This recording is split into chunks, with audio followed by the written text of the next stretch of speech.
আসসালামু আলাইকুম। ক্ষমতা কখনোই চিরস্থায়ী হয় না। আপনি দেখেছেন পৃথিবী শুরু থেকে শেষ পর্যন্ত যারা ক্ষমতাশীল ছিল, তারা হচ্ছে কখনোই হচ্ছে পার্মানেন্ট ক্ষমতার অধিকারী না। পার্মানেন্ট ক্ষমতার অধিকারী একমাত্র হচ্ছে আল্লাহ তাআলা। আল্লাহ তাআলা ব্যতীত কেউই চিরস্থায়ী ক্ষমতার অধিকারী না।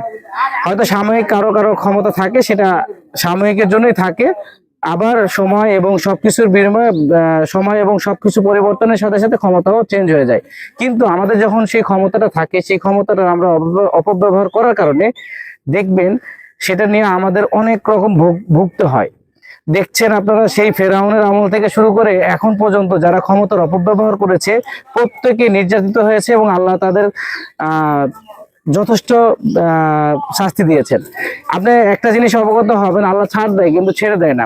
ক্ষমতা দিয়েছে আপনাকে, ক্ষমতা আছে, ক্ষমতার কোনো সময় অপব্যবহার না করে এটার সুফল এবং ভালো ব্যবহার এবং কাজের, যে কোনো ভালো কাজের জন্য ক্ষমতাকে ইউজ করুন। আজকে আপনার ক্ষমতা আছে, কালকে যদি আপনার ক্ষমতা না থাকে কোথায় যাবেন আপনি? আপনি ডেফিনেটলি ভাববেন না যে ক্ষমতা আপনার চিরস্থায়ী। আপনি আজকে দেখবেন, আমরা কিছুদিন আগে আমাদের স্বৈরাচার সরকার ছিল, যাদের হচ্ছে ক্ষমতা ছিল, তারা হচ্ছে সমতার বলে সবকিছু করেছে। আজকে দেখেন তারা ক্ষমতায় নাই।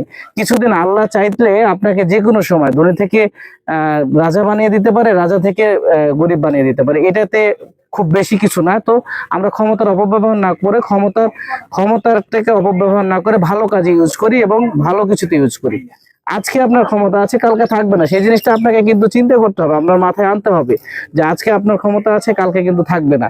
সো এই জিনিসটা আমরা যখন চিন্তা করবো এবং বুঝবো, তখন দেখবেন অটোমেটিক্যালি আমি আপনি সবাই ক্ষমতার অপব্যবহার করবো না এবং ডেফিনেটলি আমরা একজন একজনকে সহযোগিতা এবং ভালোবাসা দিয়ে আন্তরিকতার সাথে কাজ করব এবং আমরা ক্ষমতা দিয়ে যতটুকু ক্ষমতা আছে ততটুকু চেষ্টা করব প্রত্যেককে ভালো কাজে ইউজ করি এবং ভালো জায়গায় ইউজ করি।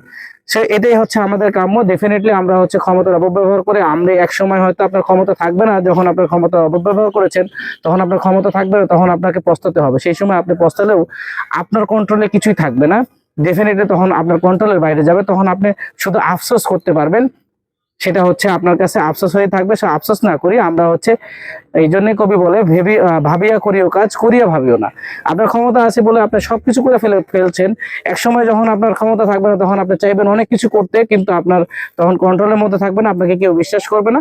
সো আমাদের প্রত্যেকের উচিত, বা আমরা প্রত্যেকে ট্রাই করবো, আমরা ক্ষমতার অপব্যবহার না করে আমরা ক্ষমতাকে প্রপারলি এবং ভালো কাজে সবার সহযোগিতা ইউজ করব।